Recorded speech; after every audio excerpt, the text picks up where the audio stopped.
शिव नाम के हीरे मोती, शिव नाम के हीरे मोती मैं बिखराऊं गली गली। ले लो रे कोई नाम का प्याला, शोर मचाऊं गली गली। शिव नाम के हीरे मोती मैं बिखराऊं गली गली।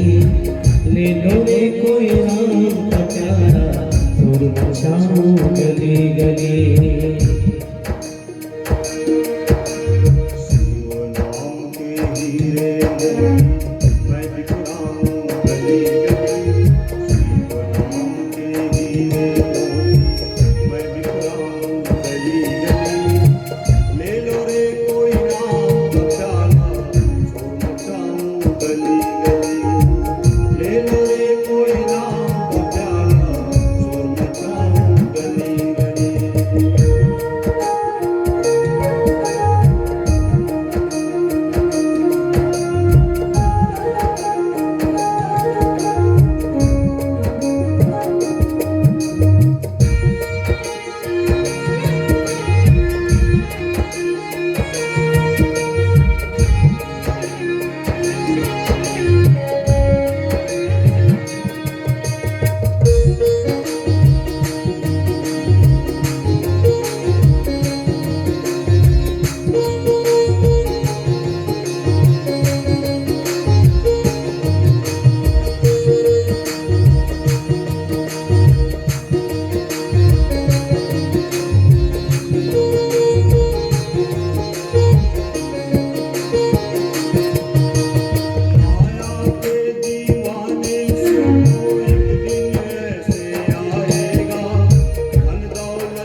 गली गली।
आ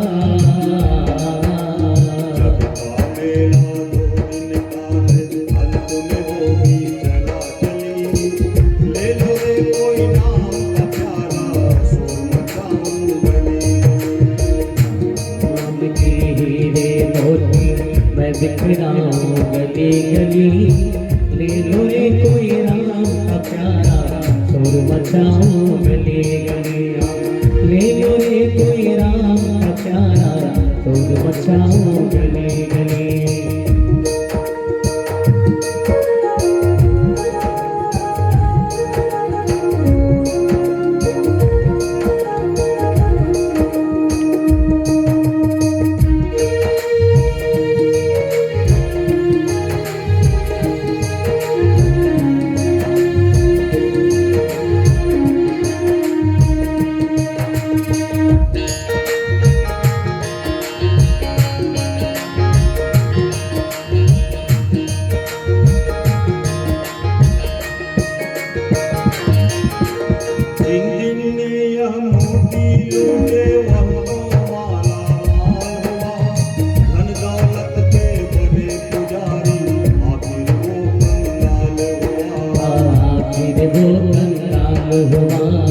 आखिर वो कंगाल हुआ।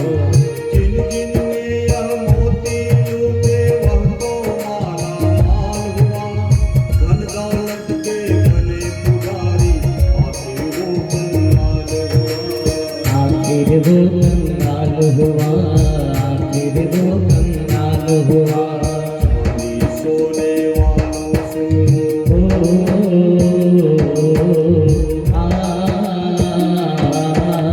चांदी सोने वालों सुनो, बात सुनाऊं खरी खरी। ले लो रे कोई नाम का प्यारा, सुन मचाऊं गली गली। राम नाम के रे मोती मैं बिखराऊं गली गली, ले लो रे कोई राम का प्यारा, शोर मचाऊं गली गली।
झूठी जग में बसा हुआ है, वह सच्चा इंसान नहीं। वह सच्चा इंसान नहीं, वह सच्चा इंसान नहीं।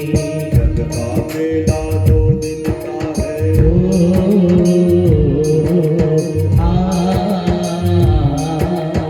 जग का मेला 2 दिन का है, अंत में होगी चला चली। ले लो रे कोई नाम का प्यारा, सुन मचाऊं गली गली। ले लो रे कोई राम का प्यारा, शोर मचाऊं गली गली। राम नाम के हीरे मोती मैं बिखराऊं गली गली।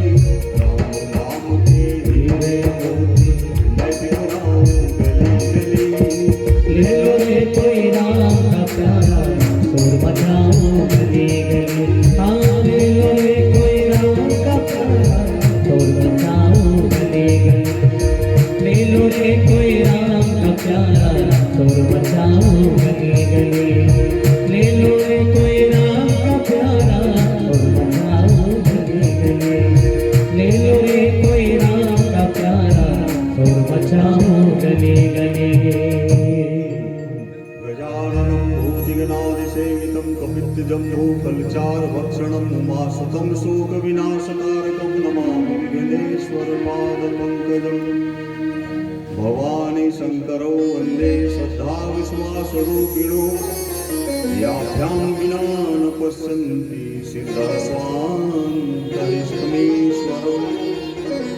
वन्दे बोधमयं नित्यं गुरुं शङ्कररूपिणं, यमासुतो हि वक्रोऽपि चन्द्रः सर्वत्र वन्दते।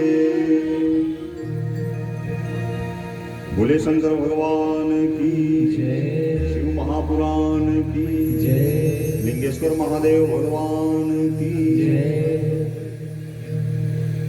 प्रथम पहर की कथा आप सबने बड़े ध्यान से सुनी। आप सबका मन प्रथम पहर की कथा में लगा हुआ था। आप सबने श्रवण किया कि कैसे शिव महापुराण की कथा के श्रवण मात्र से, केवल शिव महापुराण सुनने से, भगवान शिव शंकर की पूजा करने से, उनकी आराधना करने से नहीं, केवल शिव महापुराण की कथा का श्रवण करने से कैसे बिंदु जैसे पापी को भगवान ने अपना गण बनाया, अपने गण के रूप में। कैसे देवराज पथभ्रष्ट हो गया था, जिस मार्ग पे उसको चलना चाहिए था अपने मार्ग से दिग गया था। उसने भी जब शिव महापुराण की कथा श्रवण की और शिव महापुराण की कथा श्रवण करने के बाद जो बदलाव आया, एक चीज तो तय है, आप सब जानते हैं, कुछ अच्छा सुनने से अच्छा बदलाव आता है। हम जैसा सुनते हैं वैसा हमारा मन बनता है। इसलिए हम कैसा सुने, हम अच्छा सुने। जैसे ही अच्छा सुनते हैं तो हमारे अंदर में एक उत्साह है, एक उत्साह की भावना जागृत होती है, एक धर्म जगता है। सबसे पहले तो हमारा जीवन आध्यात्मिक होना चाहिए। हम अध्यात्म पर रहें। हम जो भी कार्य करते हैं उन कार्य को करते रहें। कर्म प्रधान विश्व रचना, कर्म प्रधान विश्व रचना। ये विश्व जो है कर्म के प्रधान है, इसलिए हमको कर्म करना है। कर्म करते हुए हम अपने जीवन को आध्यात्मिक बनाएं। और जब जीवन आध्यात्मिक बन जाएगा तो जब हमारे जीवन में प्रतिकूल परिस्थिति आएगी, जब कुछ अच्छा हमारे साथ नहीं होने वाली परिस्थिति यदि किसी भी प्रारब्ध के वशीभूत आएगी, देखो जो हम यहाँ पर आए हुए हैं जन्म लेकर के, वो पूरा प्रारब्ध है। आप सबको जान करके बड़े आश्चर्य लगेगा कि वाल्मीकि जी ने वाल्मीकि रामायण में पहले से ही लिख दिया था कि राम क्या क्या लीला करेंगे। वैसी लीला आकर के राम किए, स्वयं भगवान वो पहले से लिखा हुआ। वाल्मीकि जी ने पहले से लिख दिया था कि इस दिन उनको वनवास होगा, इस दिन अहिल्या से उनकी मुलाकात होगी, और इस दिन सीता का हरण होगा और रावण मारा जाएगा, राम राज्य की स्थापना होगी। भगवान इतने दिन तक राज्य करेंगे, ये भी। तो हम सब और कोई नहीं है, ईश्वर अंश जीव अविनाशी। हम लोग और कोई नहीं है, ईश्वर के ही अंश है, ऊपर वाले शिव के ही अंश है। हम हमारा अंशी शिव है, इसलिए हमारे अंदर जो आत्मा है वो शिव तत्व है। वो आत्मा शिव तत्व है। इसलिए प्रारब्ध से यदि कहीं कुछ गलत लिख करके आया हुआ है हमारे कर्म के द्वारा, हम आप सब लोग एक ही जन्म के कर्म का भोग नहीं ले रहे हैं। नाना प्रकार के जन्मों के कर्मों का फल हमको मिलते रहे। पुनरपि जन्म पुनरपि मरणम, बार बार जन्म लेकर के व्यक्ति आता है, बार बार चले जाता है। इस जन्म में जैसे आपने जो बाना लिया, अगला जन्म उसी के द्वारा निर्धारित होता है। ये बात तो तय है कि वर्तमान में जो हम हैं वो हमारे भूतकाल का ही परिणाम है। वर्तमान में जो हम दिखते हैं, हम किसी भी कर्म में रहे, हम कृषक हैं तो भूतकाल में हमने वैसा सीखा। यदि हम किसी पोस्ट में हैं तो भूतकाल में हमने वैसा पोस्ट के लिए तैयारी किया।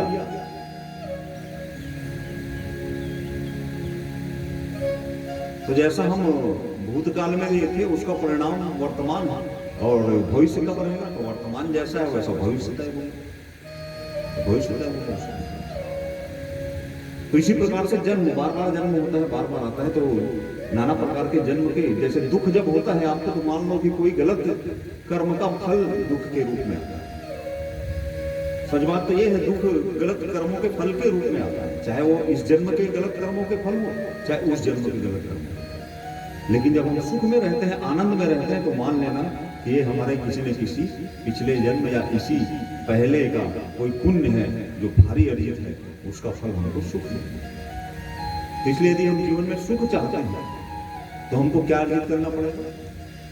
पुण्य अर्जित करना पड़ेगा। सुख यदि हम चाहते हैं तो पुण्य अर्जित करना पड़ेगा। पुण्य तो इसी समय से अर्जित कर सकते हैं। और पुण्य क्या है? पुण्य का मतलब तो बहुत बड़ी भारी चीज है सर। रोज भगवान का नमन प्रणाम करते हो, पुण्य लगता है। सबसे बड़ा पुण्य इस शिव महापुराण में बताया गया है कि सबसे बड़ा पुण्य हजारों जन्मों के पाप का नाश यदि करने वाली कोई है तो शिव महापुराण की कथा, जिस कथा को आप सब लोग यहाँ श्रवण करेंगे, इसी शिव महापुराण की कथा भरे को सुन करके बड़ा पापी था, चले गया था चोरी करने के बहाने शिवालय में, शिव मंदिर में, और शिव मंदिर में चोरी करने के बहाने गया था। और शिव मंदिर में चोरी करने के बहाने जब गया तो रात्रि हो गई, रात्रि को विश्राम किया, सब बेरे से वहां पर एक पंडित जी महाराज का शिव महापुराण की कथा चल रही। अब वो चोरी कर नहीं पाया, उसको ज्वर आ गया, बुखार आ गया, उसको भारी बुखार में वो पड़ा रहा। 7 दिन तक कथा थी, 7 दिन तक वो उठ नहीं पाया, लेकिन सोए सोए वो पूरे शिव पुराण की कथा को मंदिर में सुनते हैं। 8वें 9वें दिन अब वो मृत्यु का समय जब आया तो देखो इतना पापी था, यम दूत लोग उसके पास फटक नहीं पाए, सीधे सीधे शिव लोक से शिव की दूत लोग वहां पर आ गए और उनको ये कह करके ले गया कि तूने बड़ा पुण्य का काम किया है, तूने शिव महापुराण की पूरी कथा सुनी है, इसलिए तू शिवलोक का अधिकारी है। और ऐसा कह करके उस दुष्ट पापी व्यक्ति को भी शिवलोक की प्राप्ति। ये शिव महापुराण है। जीवन जीने की कला का नाम शिव महापुराण है। जीवन को कैसे जिए, हमारे सामने यही तो सबसे बड़ी परिस्थिति रहती है बार बार कि हम अपने जीवन को जिए कैसे, जिए तो जिए कैसे, किस प्रकार से हम जीवन को चलते, कैसा हमारा जीवन है, कौन सा मार्ग हम पकड़े, कौन सा मार्ग हमारे लिए उचित है, उस मार्ग में जाए। शास्त्र कहता है, शिव महापुराण कहता है, आप उस मार्ग में चलो जिस मार्ग से पहले महात्मा चले गए, जिस मार्ग से महात्मा लोग गए, साधु लोग गए, गुरु लोग गए, गुरु के निहित मार्ग में चले, उस मार्ग में हम चलेंगे तो हमको भटकाओगे। इसलिए शिव महापुराण की कथा श्रवण करने के बाद होता क्या है? मेटत कठिन कुअंक भाल, मेटत कठिन कुअंक भाल के, यदि आपके मस्तक पर किसी जन्म के प्रारब्ध के कुअंक लिखा भी होगा तो शिव महापुराण की कथा जो श्रवण कर लेता है उसके मस्तक की रेखाएं चेंज होनी चालू हो जाती हैं और मस्तक की रेखाएं उसको शुभ लक्षण प्रदान करती हैं। इसलिए टीवी में भी आप लोग सुन रहे हैं और कहाँ कहाँ सुन रहे हैं, सब जगह कि शिव महापुराण कथा सुनने के बाद किसी को इतने वर्ष से क्या नहीं हुआ था, संतान नहीं था, संतान की प्राप्ति होगी, किसी को और बहुत चीज की प्राप्ति होगी। ये क्यों? क्योंकि सत्य बात यह इसी में लिखा हुआ है शिव महापुराण में कि जहां पर शिव महापुराण की कथा होती है वहां पर भगवान शिव शंकर किसी न किसी रूप में साक्षात विराजमान हो जाते हैं। और यहाँ तो स्वयं भगवान लिंगेश्वर विराजमान है, तो फिर यहाँ पर की कथा का तो अद्भुत बात है। यहाँ की कथा तो आपके जीवन के सब व्यथा को नाश कर देगी। विश्वास ये शिव महापुराण की कथा कहाँ पर हो रही? प्रयागराज में हो रही, जहाँ कुंभ लगा हुआ है। शौनक इत्यादि ऋषि कथा बताते हुए सूत जी महाराज कहते हैं कि एक बार पूर्व काल में प्राप्ते कलियुगे घोरे नरः पुण्ये विविजितः दुराचारतः सर्व सत्यवार्ता। एक बार वेदव्यास जी का मन बड़ा विचलित हो गया। वेदव्यास जी कौन है? 18 पुराण के रचयिता हैं, जो भगवान के अवतार हैं, जो स्वयं भगवान के अवतार हैं। उनका मन बड़ा विचलित हो गया। कथा क्या, कथा को समझने का प्रयास कर, उनका मन बड़ा विचलित हो गया। कैसे विचलित हो? कि देखो भाई, इतने 18 पुराण की रचना करने वाले का मन भी विचलित हो सकता है। इसका मतलब ये है कि वो मन है, कभी कभी मन विचलित हो जाता है, कभी कभी ध्यान नहीं लगता है, पूजा नहीं करने का मन हो रही है, उसको व्यतिक्रम कहते हैं। रोज पूजा करने वाला आदमी है, रोज पाठ करने वाला आदमी है, और आज पूजा वूजा करने का मन नहीं हो रहा है, क्या? तो व्यतिक्रम हो गया। क्यों?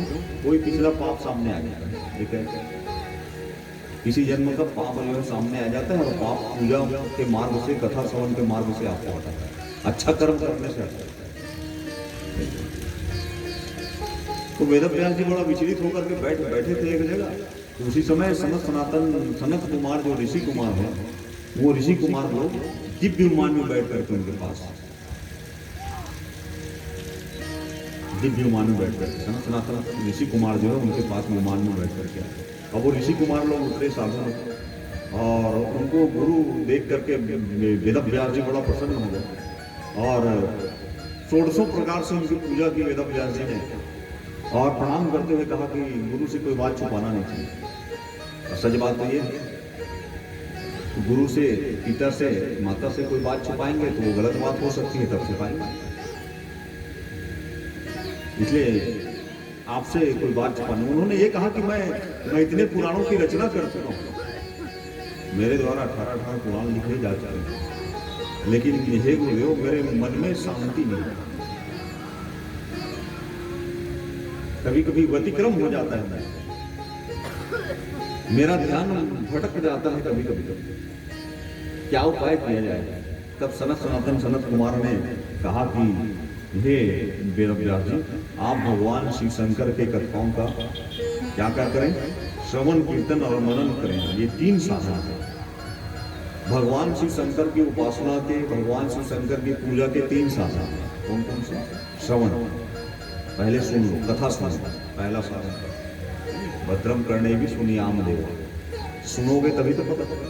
पहला साधन क्या है? सुनो, कथा श्रवण। उसके बाद क्या होता है? कथा श्रवण करने के बाद फिर श्रवण कीर्तन, कथा में कीर्तन भी होता है। हम यहाँ पे भजन गा रहे हैं, और भजन गाते हुए आप लोग सब ताली बजा रहे हैं, ताली बजा करके उस भजन को गाते रहना चाहिए आप लोगों को। इससे क्या हो रहा है? कीर्तन,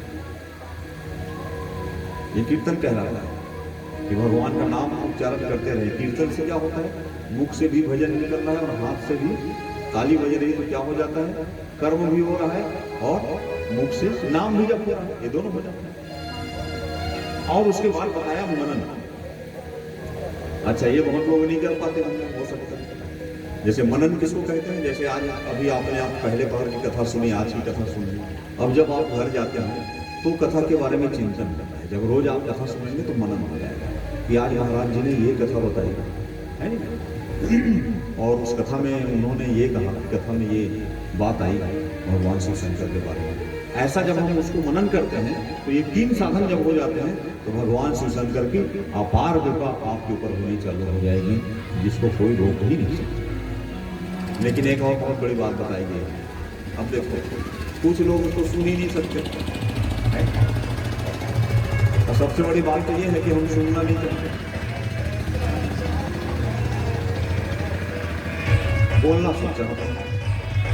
संसार में श्रवण को बहुत, कोई आपके सामने कुछ बोलता है तो 2 मिनट बाद आप तड़ाक से उत्तर देते हो तुरंत। सुनने की क्षमता कम होती है। वो तो कुछ लोग हैं जो आप हमारे जैसे लोग हैं जो सुनना नहीं चाहते, लेकिन वो तो तुरंत उत्तर देने वाले हैं।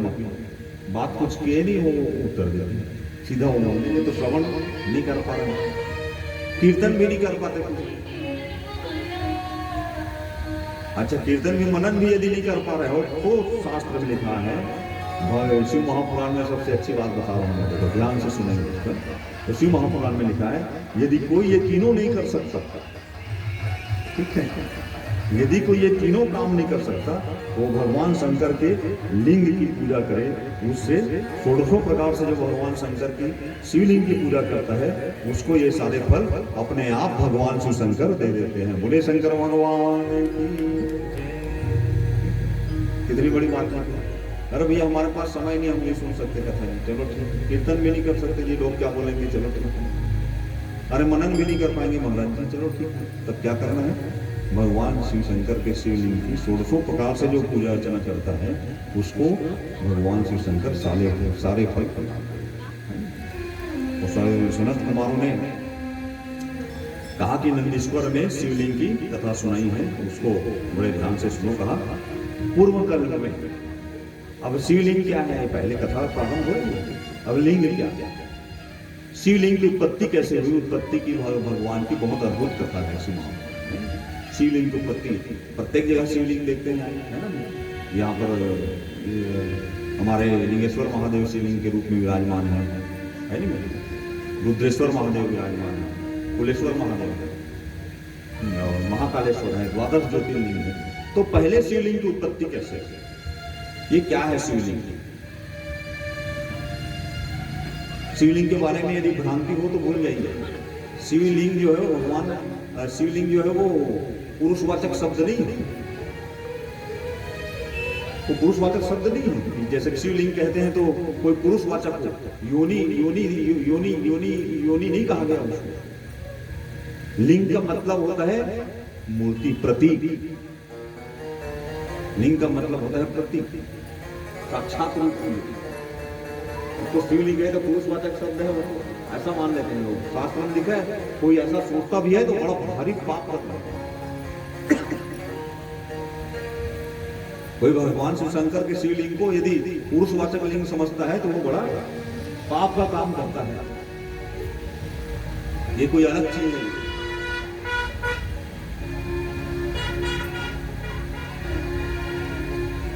हुआ क्या था कि पूर्व कल्प में, अभी जो चल रहा है वो 7वां मनवंतर चल रहा है, कई कल्प बीत गए। भगवान शिव शंकर अनेक कल्प को उत्पन्न करने वाले हैं और वही संहार करते हैं अपनी लीला से। लीला के कारण से पूरे संसार की रचना कर देते हैं और उन सारी लीलाओं को रुद्र बन करके वो संहार कर देते हैं। कई कल्प बीत गए। एक बार पूर्व कल्प में, प्रथम कल्प में कहा गया, प्रथम कल्प में भगवान विष्णु अपने शेष शैया पर लक्ष्मी जी और पार्षदों के साथ घिरे हुए शयन कर रहे थे। देखो कथा प्रारंभ हो रही है, शिव महापुराण की कथा। वो शयन कर रहे थे क्षीर सागर में, लक्ष्मी जी चरणों की तरफ है और भगवान विष्णु के बहुत सारे पार्षद हैं, प्रहलाद इत्यादि सब पार्षद हैं उनके, जय विजय, ये सब प्रहलादों से घिरे हुए वो शयन कर रहे थे। उसी समय एकाएक ब्रह्मा जी वहां प्रकट हुए, आए, ब्रह्मा जी आए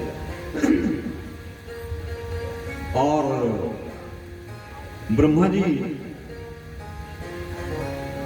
आ गए और आकर के ब्रह्मा जी ने सोचा कि चुप रहे। ब्रह्मा जी वहां ऐसे खड़े हो गए और ब्रह्मा जी ये सोचना चालू कर दिए कि विष्णु जो है मेरे को उठ करके प्रणाम करेगा।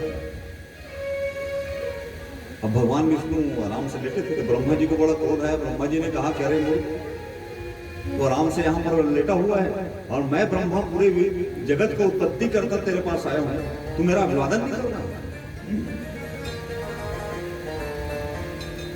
ये सारा जगत मेरे द्वारा बनाया हुआ है और तू कौन है जो मुझको प्रणाम नहीं करता? तो भगवान विष्णु ने कहा, ये क्या सोच रहा है ब्रह्मा? अरे तू मेरे नाभि कमल से पैदा लिया है और मेरे को प्रणाम करने के लिए बोलता है? कहा तू मेरे नाभि कमल से पैदा लिया है और मेरे को प्रणाम कर बोलता है? उसने कहा तेरे नाभि कमल से मैं पैदा नहीं हुआ, मैं उत्पत्ति की हूं। दोनों में झगड़ा बढ़ गया, ब्रह्मा और विष्णु में झगड़ा बढ़ गया। एक दूसरे को मैं बड़ा हूं दोनों कह रहे हैं, चिल्ला रहे हैं। अब धीरे धीरे इतना झगड़ा बढ़ गया, दोनों में मैं वाद आ गया। ब्रह्मा जी कहते हैं मेरे द्वारा उत्पन्न है, ये कहता है कि मुझको प्रणाम कर, वो कहता है मुझको प्रणाम कर। अब हद इतनी बढ़ गई कि वो लोग अपना अपना अस्त्र उठा दिए। ब्रह्मा विष्णु दोनों अपना अपना अस्त्र उठा दिया। भगवान विष्णु ने महेश्वरास्त्र नामक अस्त्र उठाया और ब्रह्मा जी ने पाशुपस्त्र अस्त्र उठाया। ये दोनों भयानक अस्त्र हैं मुझे, न्यूक्लियर बम कहा जाता है। और वो अस्त्र के द्वारा एक दूसरे पर बाण चला रहे हैं और भारी युद्ध हो गया। दोनों एक दूसरे से हार नहीं पा रहे हैं, भयानक युद्ध हो गया। और युद्ध के ज्वाला जब अग्नि जब भड़की तो पूरा जगत अब तब प्रलय होने वाला, इतना युद्ध चला था। तो सब देवता लोग भगवान शिव शंकर के पास गए सब देवता दौड़े दौड़े भगवान शिव शंकर के पास गए और जा करके उनको पुकार लगाए, हे प्रभु हे प्रभु। वो ब्रह्मा और विष्णु दोनों भारी लड़ाई हो गई और अब तक प्रलय होने वाला है उन दोनों के युद्ध के कारण से। तो सबकी विनती सुन करके मेरे लिंगेश्वर महादेव भोले बाबा अपने रथ पर सवार हुए। उनके पास कौन सा रथ है मालूम है? ओम आकार का रथ है। भगवान शिव के पास रथ जो है वो ओम आकार का। अपने रथ पर सवार हुए और निकले जाए जहां नंदी सिंह जी सबसे, और एकाएक ओम आकार के अस्त्र पर सवार हुए और सवार होकर के अंतर ध्यान हुए, पता ही नहीं चला। और जहां पर आपस में दोनों लड़ रहे थे, ब्रह्मा विष्णु, ब्रह्मा और विष्णु जो लड़ रहे थे, वहीं पर एकाएक भयानक दिव्य अग्नि स्तंभ के रूप में दोनों के बीच में चले।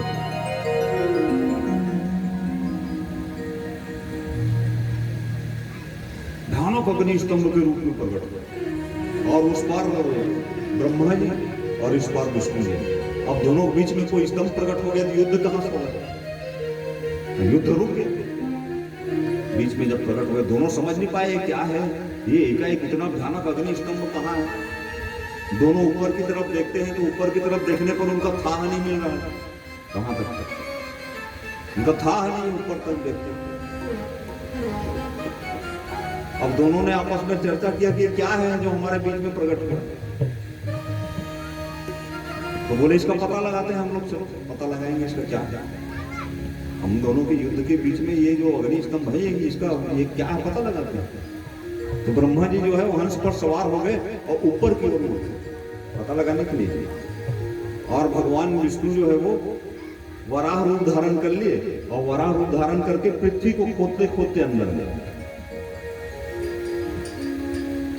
अब खोदते खोदते जब पृथ्वी के अंदर जाते गए खुदाई करते करते तो मिला नहीं उनको, कुछ था नहीं मिला, उसका जड़ नहीं मिल पाया उनको। दूर तक के जाते गए, जड़ मिलते ही नहीं, तो वो वापस आ गया। कौन वापस आ गया? भगवान विष्णु। अब ब्रह्मा जी जब हंस बन करके ऊपर ऊपर उड़ रहे थे तो क्या देखते हैं, केकड़ी का फूल गिर रहा है ऊपर से, केवड़े का केकड़ी। अब केकड़ी का फूल ऊपर से गिर रहा है तो वो गिर तो रहा है लेकिन वो एकदम ताजा ताजा है, वो पूरा ताजा है। और जाते जाते थे तो केवल ऊपर जब जाते थे तो फूल भरे गिर तक।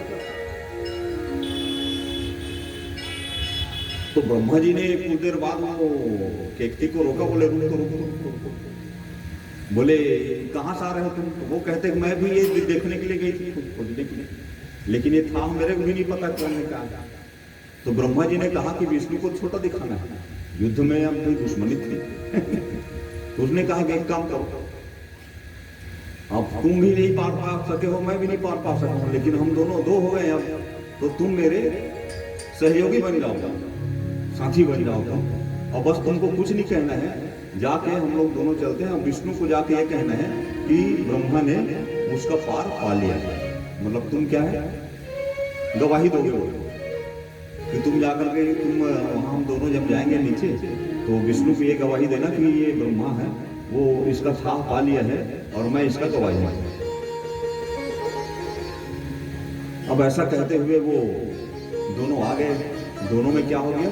गठबंधन हो गया, मित्रता, गठबंधन सरकार, स्वार्थ लाभ करे सब प्रीति। संसार में स्वार्थ के कारण प्रीति होती है।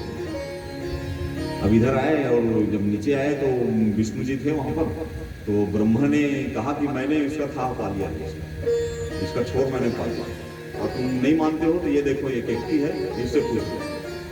तो केकड़ी भी कह दी हो मैं इसका गवाही हूं। तब भगवान विष्णु बेचारा क्या करें, उसने कहा वो मुझसे भूल हो गई, तुम ही मेरे से बड़े हो।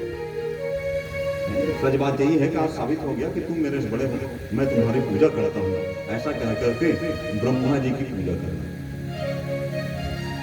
और ब्रह्मा जी बड़ा मस्त है, झूठ बोलेंगे, और बड़ा मस्त होकर पूजा कराए। 1600 प्रकार से पूजा करके जैसे प्रणाम करने के लिए विष्णु झुक रहे थे, उसी समय अग्नि स्तंभ से स्वयं भगवान शिव शंकर प्रकट हो गए।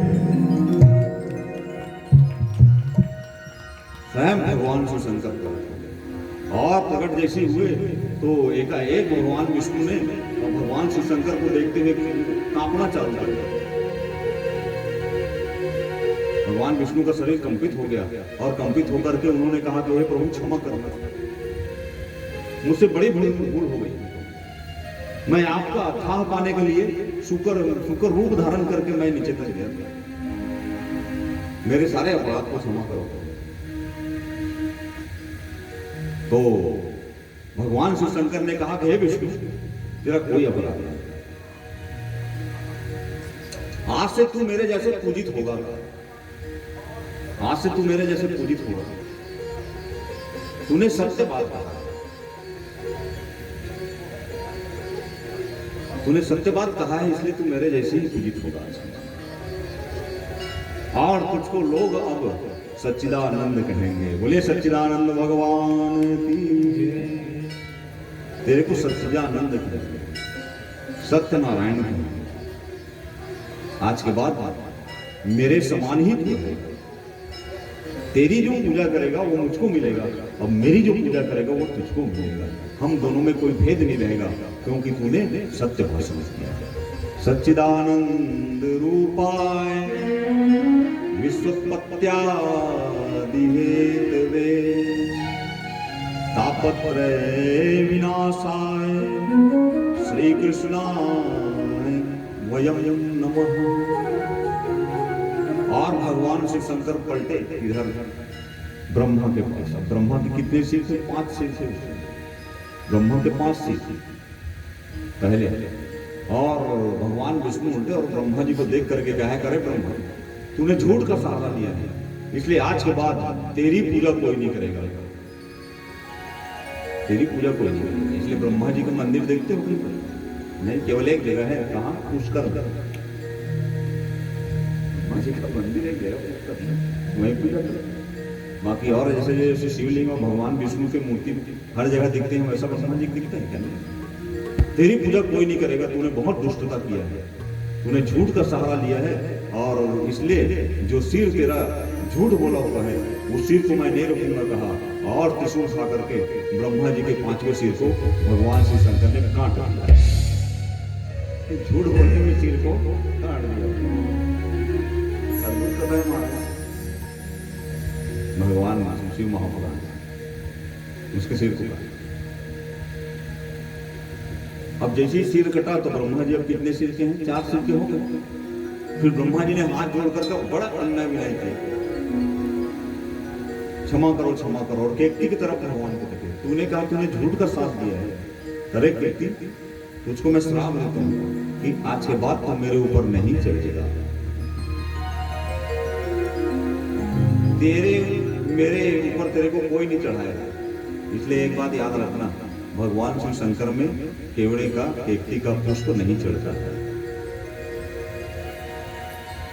अब ये दोनों बड़ा रुदन करते करते माफी मांग रहे हैं, दोनों के दोनों भारी दुख है। दोनों भगवान विष्णु से पूजित हो गए, लेकिन केकती और ये बड़े दुखी हैं। भोला सब दुख काटो मारा, भोला सब दुख काटो मारा। शिव शंकर जपू तेरी माला, शिव शंकर जपू तेरी माला। भोला सब दुख काटो, भोला सब दुख काटो। वेश है मंगल मंगलकारी, अद्भुत रूप तुम्हारा। भोला सब दुख काटो मारा, भोला सब दुख काटो मारा। शीश पे गंगा मस्तक पे चंदा, शमशान वासी हमारा। भोला सब दुख काटो मारा, भोला सब दुख काटो मारा। ब्रह्मा और केकती ने रो रो करके बड़ा अन्याय विनय किया। अति दयालु है भगवान शिव शंकर, औढ़र दानी है, भक्त वत्सल है, द्रवित है।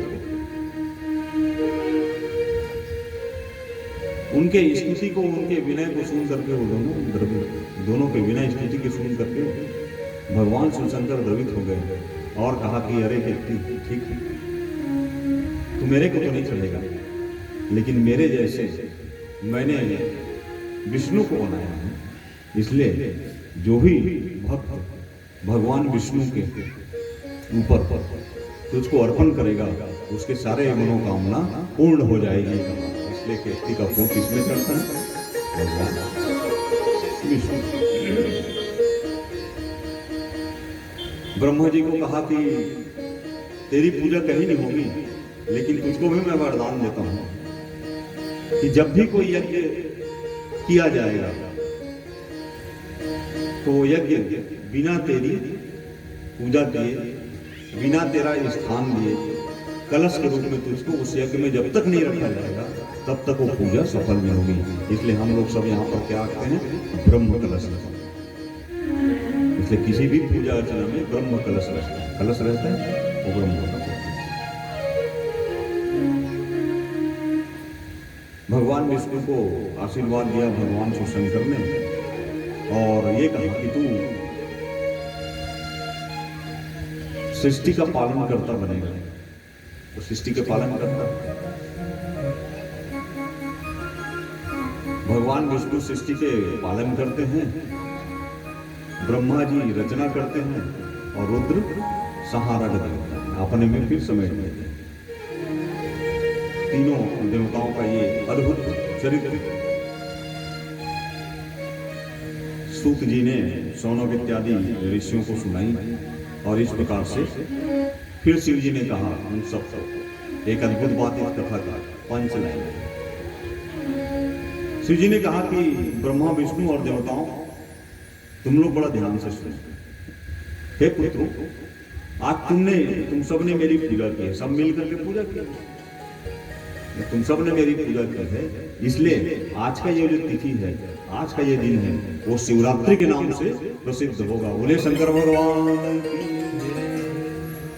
ये शिवरात्रि तिथि जो आती है उसी दिन के नाम से,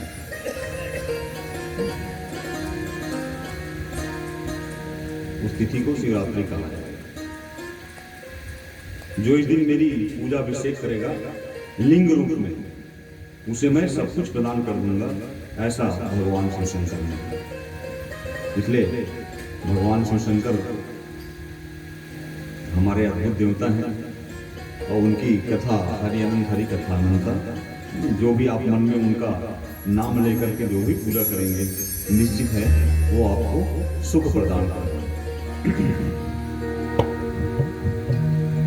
कबहू न चुके तेरा काम रे, कबहू न चुके तेरा काम रे, भजले गौरापति को। कबहू न चुके तेरा काम रे, भजले गौरापति को।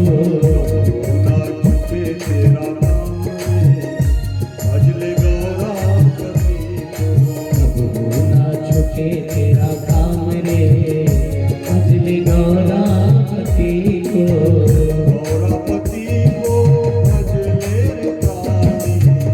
गौरापति को भजले रे प्राणी, गौरापति को भजले रे प्राणी। कबहू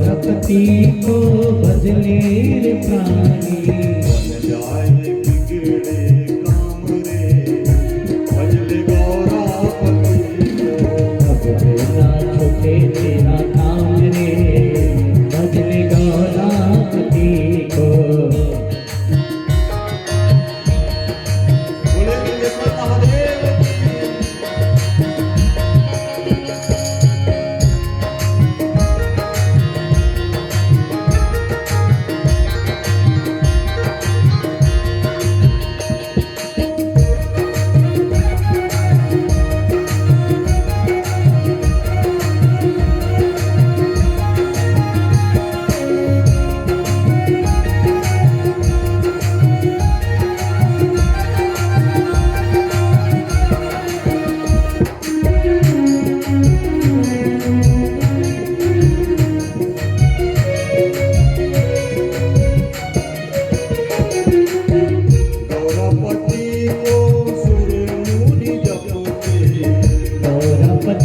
को सुर मुनि जपते,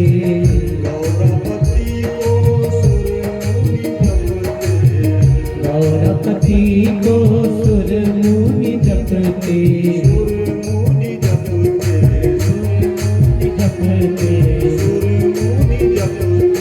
सुर मुनि जपते, गौरपति को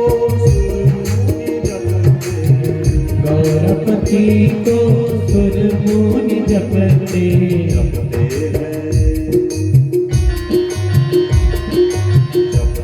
हैं आठों याम रे, भजन गौरपति भजन गौरपति को,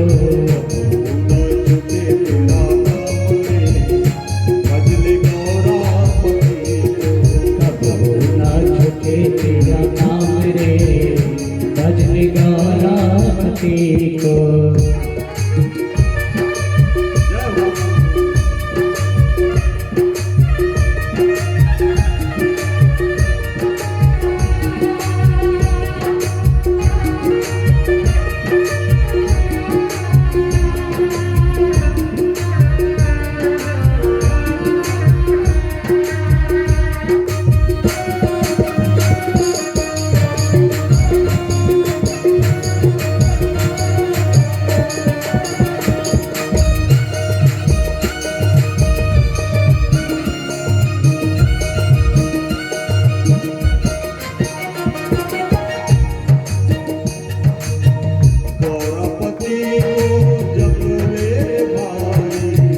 गौरपति को जप ले भाई, गौरपति को जप ले भाई, गौरपति को जप ले भाई, जप ले भाई, जप ले भाई, जप ले भाई, जप ले भाई, गौरपति को जप ले भाई, गौरपति को जप ले भाई,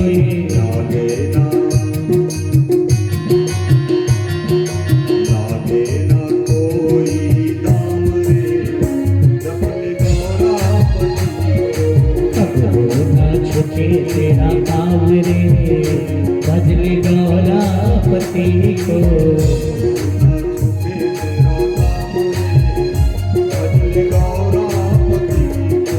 कबो न छूटे तेरा काम रे भजन गौरपति को।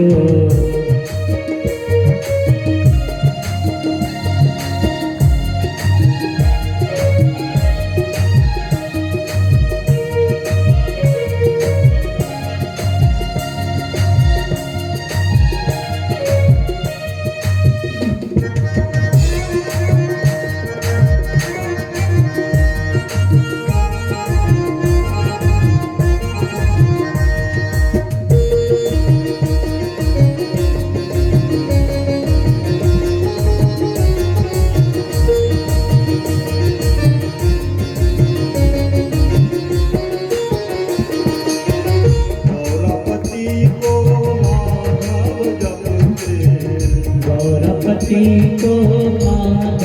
जपते, गौरपति को माधव जपते, गौरपति को माधव जपते, माधव जपते, माधव जपते, गौरपति को माधव जपते, गौरपति को माधव जपते,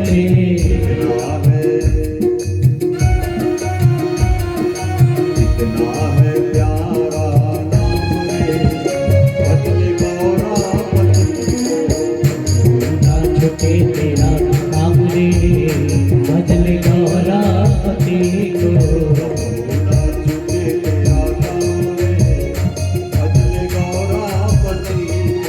कबो ना छूटे तेरा नाम रे भजन गौरपति को, कबो ना छूटे तेरा काम रे भजन गौरपति गौरापति को, कबो ना छूटे तेरा काम रे, भजन गौरापति को।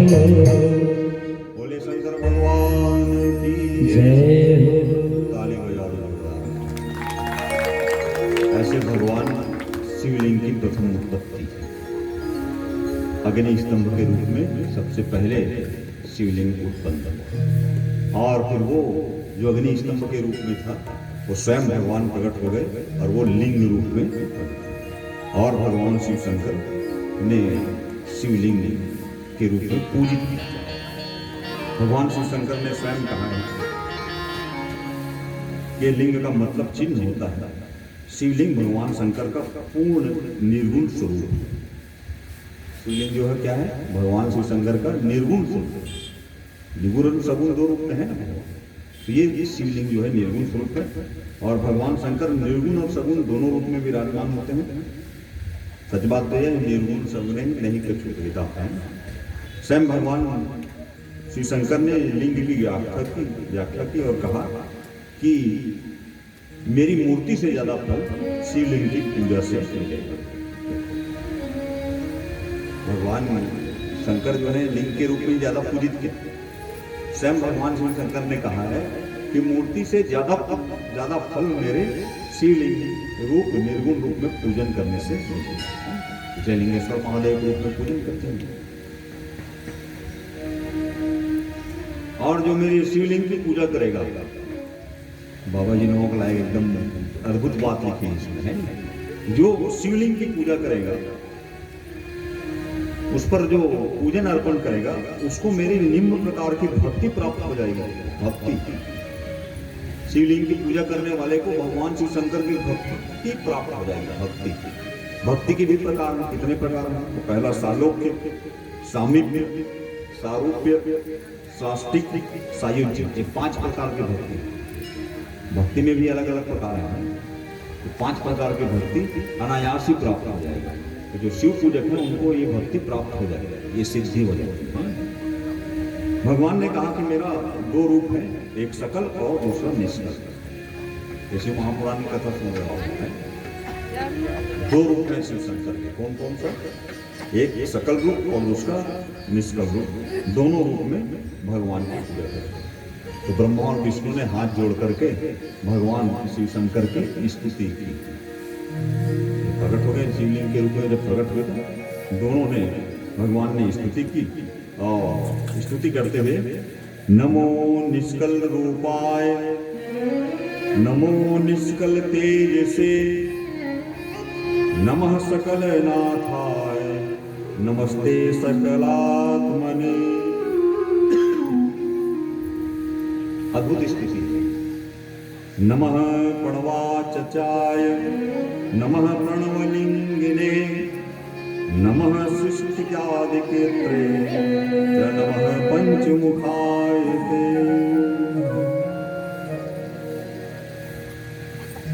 इसलिए लिंग जो है, शिवलिंग जो है, साक्षात भगवान शिव शंकर का ब्रह्म का प्रतीक है। ये शिवलिंग की पूजा अर्चना करनी चाहिए, और उसमें भी अनेक प्रकार के लिंग हैं। पाषाण लिंग है, पत्थर के शिवलिंग, फिर पार्थिव शिवलिंग की। तो पार्थिव शिवलिंग की पूजा के बारे में बात आती है कि पार्थिव शिवलिंग भोग और मोक्ष दोनों को प्रदान करने वाली। भगवान राम ने भी पार्थिव शिवलिंग की पूजा, भोग और मोक्ष दोनों प्रदान करने वाले। रामेश्वर जो तीर्थ रामेश्वर महादेव है, वो वहां पर वो शिवलिंग के रूप में भगवान प्रकट करते, लेकिन पार्थिव रूप में। वहां पर भगवान राम ने पार्थिव रूप में भगवान रामेश्वरम की, वहीं से रेत से। और जब पार्थिव शिवलिंग जब हो गया तो स्थापना पूजा करने के समय आया, तो भगवान राम ने अपने सब हनुमान जी इत्यादि को बुला करके, और उसमें विभीषण इत्यादि से अपने मंत्रियों से मतगणना की और कहा कि मैं इस शिवलिंग की स्थापना यहाँ पर करूंगा। रामेश्वर शिवलिंग नाम होगा इसका।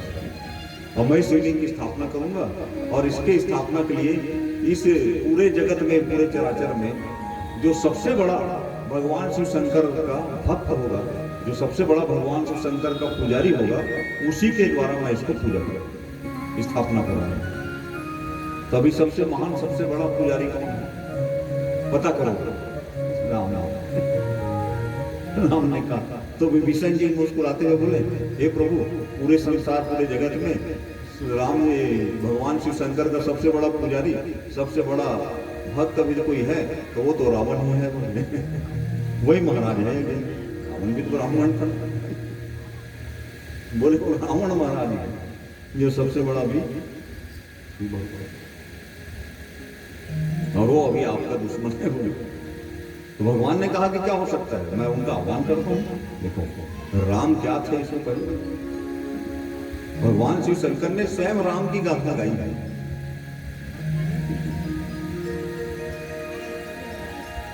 तो राम ने वहीं से आह्वान किया कि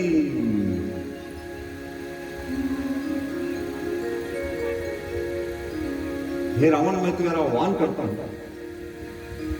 कि मैं यहां पर शिवलिंग की स्थापना करना चाहता हूं, तो तू मेरे इस शिवलिंग का पुरोहित बनना। तो रावण भी, रावण देखो क्या है, रावण एक अलग अद्भुत चीज है। रावणत्व खरदूषण मौसम बलवंता, जिन्हीं कुमार ही नहीं भगवंता। रामायण सुनते हो? खर और दूषण को जब भगवान ने मार दिया तो रावण जान गया। रावण जान गया। रावण 10,000 साल पहले से था। रावण जान गया। रावण कहता है कि खरदूषण मेरे समान ही बलवान थे और उसको बिना भगवान के कोई नहीं मार सकता। उसको ये वरदान है कि उसको भगवान ही मारेगा, जो वरदान मारेगा। रावण को भी तो वरदान है, जय और विजय लोगों को श्राप दिए थे तो वरदान दिए थे भगवान कि मेरा कल्याण किसके द्वारा होगा? स्वयं हरि जो है वो अवतार लेकर के मुझको मोक्ष प्रदान करेगा। इसलिए उसने दुश्मनी ठानी थी। भाई रामायण को बड़े अच्छे से पढ़ करके देखते। जब कुटिया में भी रावण जो है वो साधु वेश बना करके जब गया है तो सामने खड़े होकर के प्रणाम किया है जगदम्बा मानकर, प्रणाम किया पहले जगत जननी जगदम्बा मानकर के प्रणाम। उसके बाद फिर वो लक्ष्मण रेखा को पार करने वाली जो कथा था,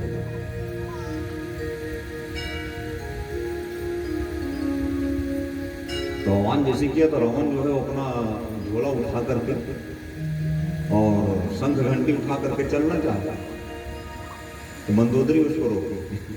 मंदोदरी सामने आई, तुम लोगों की दुश्मनी अद्भुत है। वो आपका शत्रु है। आपके शिवलिंग की स्थापना करने के बाद वो यहाँ यही चढ़ाई करने के लिए आने वाला है और उसका पूजा करवाने के लिए जा रहा है। तो रावण ने कहा कि नहीं, मेरा आह्वान किया है तो मैं क्या हूं? मैं ब्राह्मण हूं और पुरोहित हूं। ब्राह्मण का कार्य है कि वो सामने वाले का दोष नहीं देखता। वो छोटा है कि बड़ा है, कि वो दुश्मन है कि वो नहीं है, उसको नहीं देखता। यदि वो बुलाया है तो पुरोहित का नाता है, इसलिए मैं उनके यहाँ शुभ कर्म करने के लिए जरूर हूं। वो मुझको कोई ऐसी थोड़ी बुलाता। तो बोले आपको मार देगा तो मार लेने दो, मार देगा तो उसको वो जाने, उसके काम जाने, लेकिन मैं जाऊंगा। वो आ गया। और जैसे ही रावण आए ना तो जितने पानल लोग थे वो लोग ना बार बार जा करके भगवान राम के कान में कहते थे, यही दबोच देते हैं इसको, इसको यही बंदी बना दबोच देते हैं। बढ़िया समझ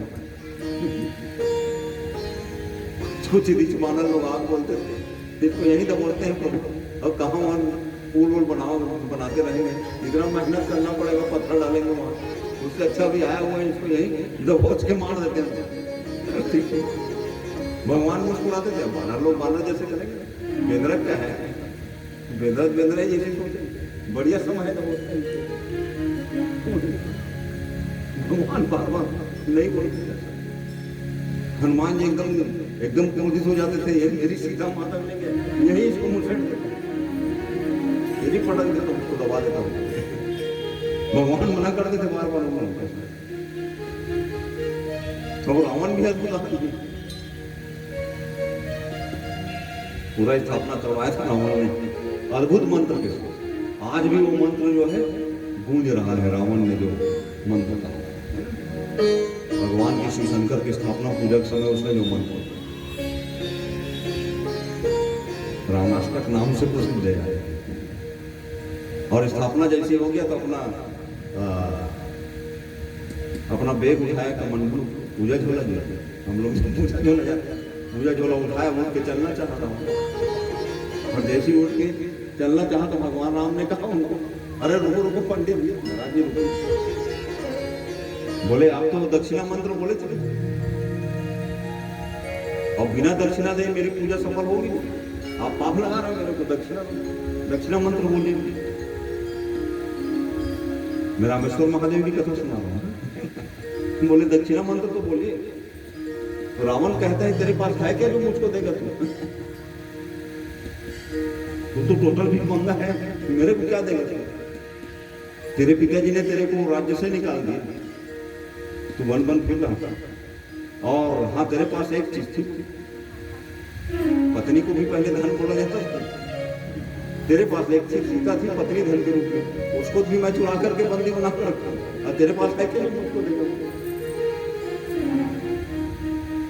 उसको तो मैं बंदी बना करके रखा, तो और तेरे पास है क्या मुझको? तो राम खड़े हो गए थे, आचार्य जनता आप जो कहोगे मैं आपको देने के लिए, क्योंकि आज आप मेरे आचार्य, शुभ कर्म आपने मुझको करवाया। मैं अपने देवाधिदेव महादेव शिव शंकर के लिंग की स्थापना की है, रामेश्वर महादेव इसका नाम है। बोले रामेश्वर महादेव की, रामेश्वर महादेव नाम है, जन्म जन्मांतर तक सब याद करते रहेंगे, कल्प में भी इसका। और जो रामेश्वर महादेव का दर्शन करेगा उसको वैकुंठ लोक कृपा करके आप दक्षिणा। भगवान राम ने हाथ जोड़ करके रावण से कहा था कि आप मेरे पुरोहित हैं, आप जो भी दक्षिणा बोलोगे मैं देने के लिए तैयार हूं, आप बोलिए तो सही, आप दक्षिणा बोलिए। तो रावण ने कहा था कि हे राम, मुझको केवल एक ही दक्षिणा है, मैं जानता हूं कि मेरे द्वारा अधर्म हुआ है बहुत सारे, तामस देह हो गया मेरा, मैंने 10 बार सिर काट करके शंकर को चढ़ाया, फिर भी वैसा नहीं रह पाया मैं जीवन में जैसा मुझको रहना चाहिए। और मैं जानता हूं कि तेरे हाथों मेरा शरीर छूटे तो एक ही दक्षिणा मांगता हूं कि जब मेरा शरीर छूटे तो मेरे शरीर की ज्योति को अपने आप में समाहित कर लेना, अपने आप में इसलिए रामायण में भी आता है कि रावण को जब भगवान ने 31 बाण मारे थे और रावण जब गिरा था तो रावण के शरीर से एक ज्योति निकली, और वो ज्योति निकल करके सीधा किसमें समाहित हो गई? भगवान राम में समाहित हो गई, भगवान राम में समाहित। इस घटना को देख करके जितने देवता लोग थे वो लोग हड़ताल कर दिए बोले इतना रावण खुद मैया सीता को ये तकलीफ दिया लेकर के बंदी बना कर रखा था, उसको भी आप मोक्ष प्रदान कर रहे हो। मुनि लोग सब हड़ताल कर दिए, साधु महात्मा लोग बोले हम लोग जीवन भर यतन भर राम राम कहते रहते हैं, हमको वो मुक्ति प्रदान नहीं करते हो, और आपसे दुश्मनी लिया उसको मुक्ति प्रदान कर दिया। तो क्या हड़ताल कर दिया विष्णु भगवान को? तो विष्णु भगवान ने कहा कि वो आप लोग को भी मुक्ति मिलती है, लेकिन सच बात तो ये है कि रावण मुझको बैर भाव से मुझको जपता ही था। एक बात तो तय है, बैर भाव जब हो जाए ना तो ज्यादा याद आता है आदमी। एक को जन कोई गाड़ी दे वही तो बार बार याद आता है, दिन भर वही कोई गाड़ी दे दे दिन भर याद आएगा, राम नाम ही दिन भर याद नहीं आएगा, लेकिन कोई कटु वचन बोल दिया है वो आपको कई दिन तक याद आएगा, उठते उठते बैठते सब। तो रावण कि रावण ना सोते उठते बैठते बैर भाव से, भगवान कहते हैं चाहे मुझको कोई बैर भाव से भी जपता है तो भी मैं उसको क्या करता हूँ, मुक्ति प्रदान करता हूँ ऐसे। इसलिए शिव महापुराण में लिखा है, कृते रत्नमयम लिंगम त्रेतायाम हेम संभवम। इस श्लोक के साथ हम शिव महापुराण की कथा इसलिए कहते हैं क्योंकि शास्त्र में लिखा है कि शिव महापुराण के एक श्लोक यदि कान पर पड़ जाए, संस्कृत का एक श्लोक, तो हजारों जन्म के पाप नष्ट हो जाते हैं और पुण्य उदित हो जाते हैं। इसलिए हम शिव महापुराण के श्लोक पर वचन करते हैं, क्योंकि ये देववाणी, वो वाणी आपके अंदर जाएगी तो एक अद्भुत रस प्रकट करेगी। इसको देववाणी बोलते हैं। क्या कह रहे हैं शिव पुराण, बड़ा अद्भुत बात कह रहे हैं। कृते रत्नमयम लिंगम त्रेतायाम हेम संभवम द्वापरे पारद श्रेष्ठम पार्थिव तु कलो युगे। सतयुग में मणिलिंग की पूजा की जाती है। शिवलिंग में सबसे प्रधान कौन सा लिंग है? मणिलिंग। मणि से लिंग में पुखराज से, गोमेज से, मूंगा से, स्फटिक से, ये मणिलिंग। सतयुग में मणिलिंग को प्रधानता है।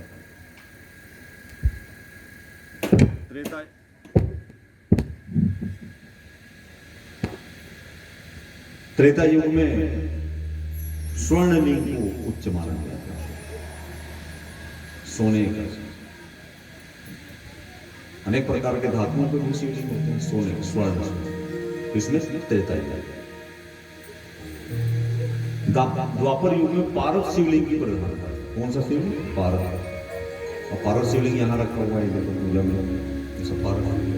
इसमें भगवान की पूजा में रखे हुए हैं। भगवान की पूजा जो सामने रखा हुआ है, भगवान विष्णु के साथ में, सत्यनारायण भगवान के साथ में, उसमें पारद शिवलिंग है, स्फटिक शिवलिंग है,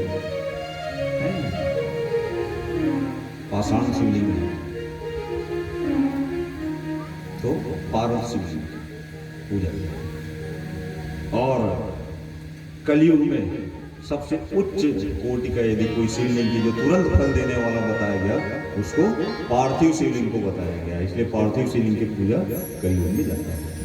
बोले शंकर भगवान की।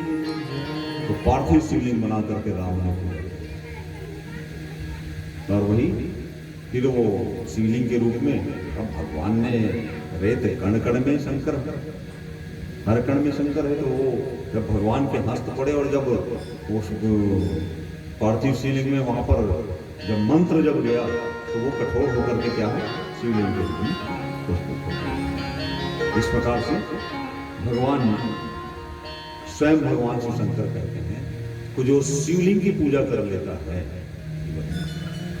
जो शिवलिंग की पूजा कर लेता है, एक लोटा जल डालिए, बिल्व पत्र,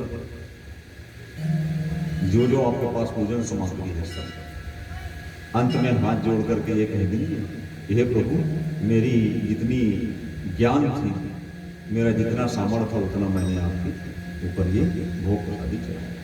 और ऐसा कह करके प्रणाम करने से स्वयं भगवान कहते हैं कि शिवलिंग की पूजा करने से सारे चराचर जगत की पूजा हो जाती है।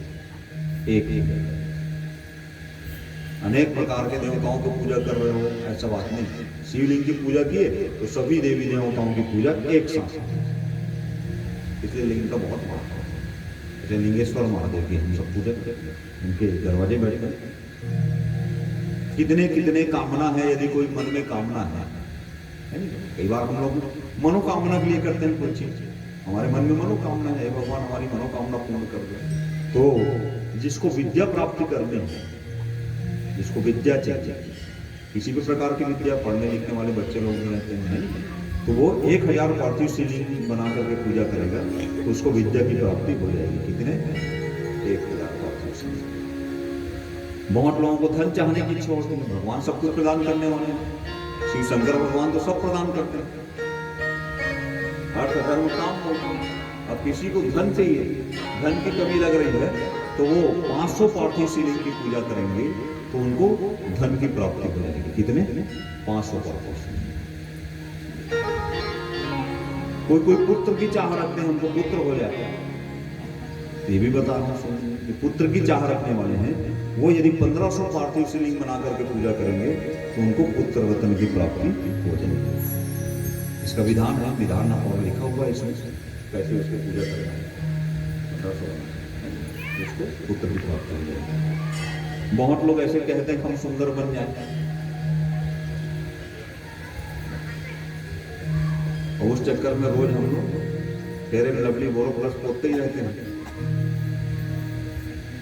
तो यदि भाई किसी को सुंदर बनना है तो सुंदरता की इच्छा है तो इसमें लिखा है 500 पार्थिव शिवलिंग की पूजा करने पर रूप सुंदर हो जाए। बिल्कुल सच है, पूजा करने में आदमी सुंदर हो जाता है। जो पूजा करता है वो तो भगवान अपना रूप दे देते हैं। एक अलग प्रकार का तेज आ जाएगा। सुंदरता का मतलब तेज, आपके चेहरे से एक अलग प्रकार का चमक, आपके रूप में एक अलग प्रकार का क्या आ जाएगा, एक आदर्श बनाएगा। आपके देखने के तरीके अलग हो सकते हैं, आप में एक अलग प्रकार का आनंद दिखेगा। इसलिए तो ऐसा लगता है ना, किसी किसी देख करके हमारा मन हो जाता है कि हम प्रणाम करेंगे, चरण छूएंगे। जब बहुत ज्यादा श्रद्धा हो जाती है किसी के ऊपर तो प्रणाम करने की इच्छा होती है। क्यों होता है? उन्होंने उस तरीके से साधना करके, उस तरीके से रस पान करके, उस तरीके से अपने जीवन को संयमित रख करके वो कार्य किया है, इसलिए आप उनको देख करके प्रणाम करने की इच्छा।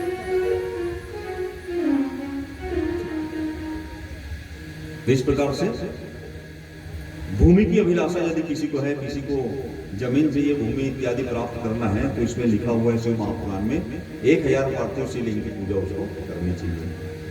अब इसके बाद आता है सब, ये तो अर्थ धर्म काम हो गया है। अब अंत में मोक्ष, किसी को मोक्ष चाहिए, अमरता से लेकर के मोक्ष प्राप्ति यदि किसी को चाहिए तो शास्त्र में लिखा है 1 करोड़ शिवलिंग की पूजा यदि जिस दिन कंप्लीट हो जाएगी आप मोक्ष को प्राप्त हो जाओगे, चाहे वो 1 जन्म में करो चाहे 2 जन्म में। 1 करोड़ शिवलिंग, इसलिए कई बार देखा जाता है कहीं कहीं शिव महापुराण में 1 करोड़ शिवलिंग, 1 लाख शिवलिंग ऐसा बनाते हैं बैठे बैठे माताएं सब, वो इसी प्रकार से है। और कोई बंधन में है तो बंधन से छूटने के लिए 500 पार्थिव शिवलिंग की पूजा करनी चाहिए। जो मनुष्य पृथ्वी पर 1 करोड़ शिवलिंग का पूजन कर लेता है वह निश्चित ही और कोई नहीं शिव रूप हो जाता है। जो जाने भी तेहि ले उजनाई, जानत तुम्हें हो जाए। एक चीज यहाँ तक रामायण में लिखा है, जो जाने तेहि ले जनाई, जानत तुम्हें हो जाए। भगवान को जो जानना चाहता है, भगवान को जो जानना चाहता है, जानते जानते स्वयं भगवान हो जाता है, भगवान उसको रूप प्रदान करता है। इसलिए देखो जितने भी लोग मोक्ष को प्राप्त हुए वो लोग हरि रूप लेकर के गए।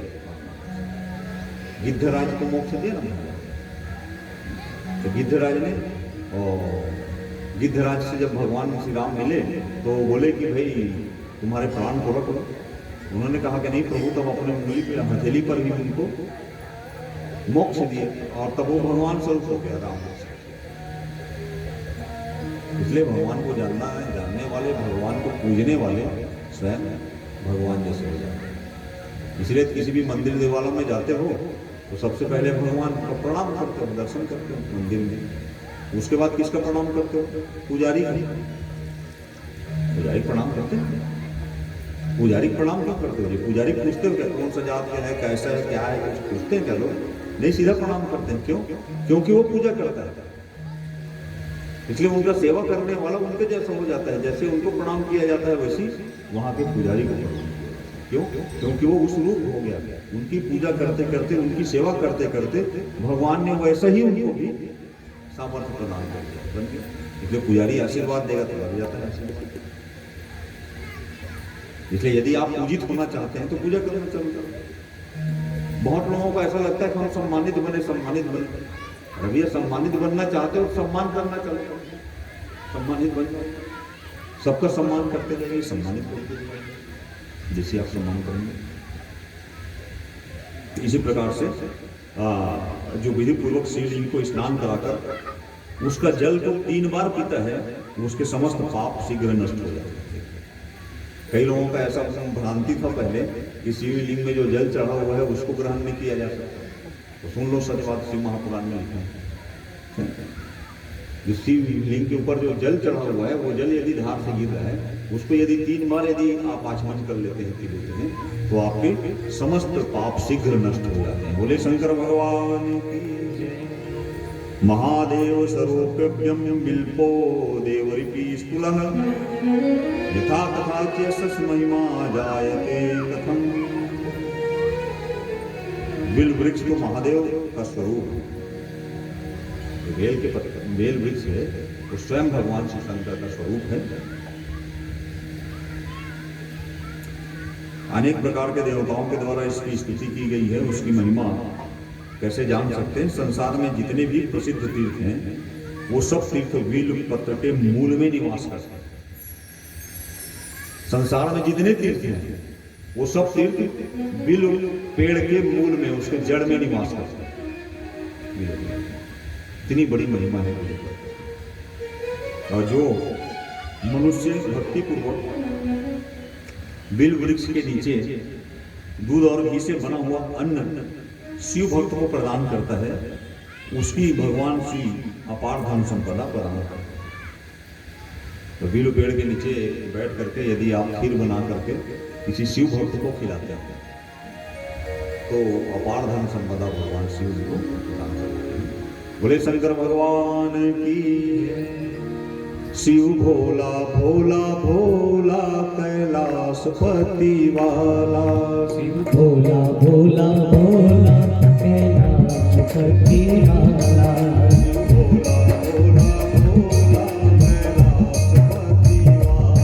शिव भोला भोला भोला कैलाशपति वाला। शिव भोला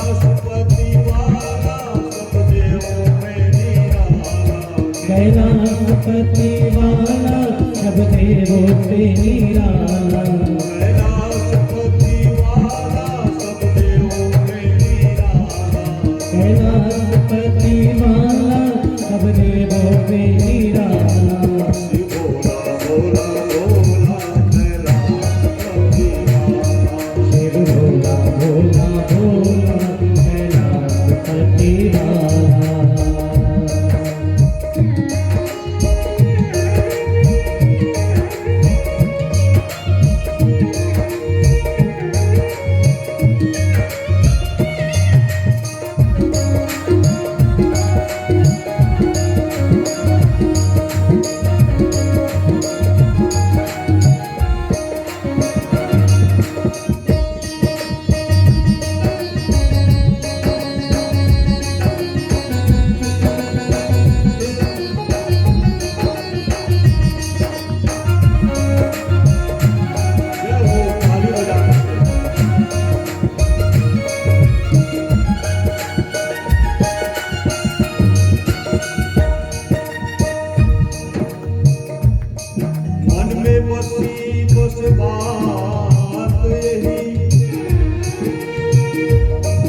कैलाशपति वाला।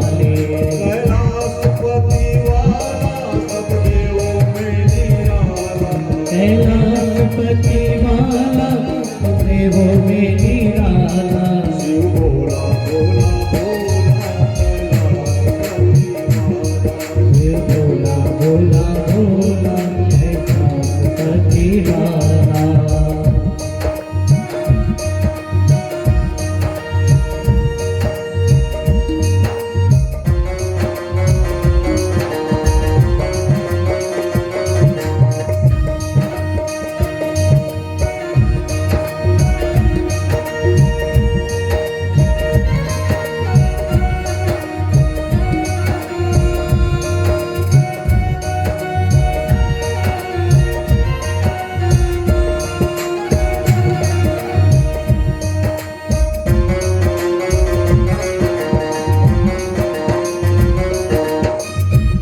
भोला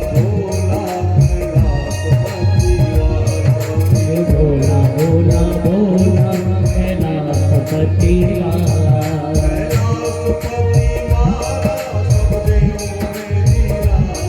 कैलाशपति वाला सब देवों में निराला कैलाशपति वाला सब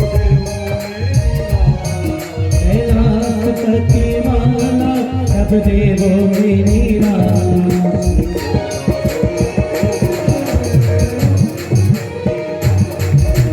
भोला भोला भोला कैलाशपति वाला शिव भोला भोला भोला कैलाशपति वाला शिव भोला भोला भोला कैलाशपति वाला शिव भोला भोला भोला कैलाशपति वाला बिल्वमूले क्षीरयुक्तम् अन्नमाजेन संयुक्तम् यो दधाचित् भक्त्या सदरिद्रो न जायते। बिल्व वृक्ष जो है वो स्वयं शिव स्वरूप है, इसलिए उसके नीचे जो भी आप करते हैं, यदि खीर बना करके किसी शिव भक्त को प्रदान करते हैं तो धन की प्राप्ति है। एक बार बिल्व वृक्ष के नीचे से जो गुजरता है उसके कई जन्म के पाप नष्ट हो जाते हैं, इसलिए भगवान शिव शंकर में वो चढ़ता है। अद्भुत बिल्व तीनों देवताओं का ये स्वरूप है। इसी प्रकार भस्म, रुद्राक्ष और शिव नाम, ये तीन चीजें और आती हैं। और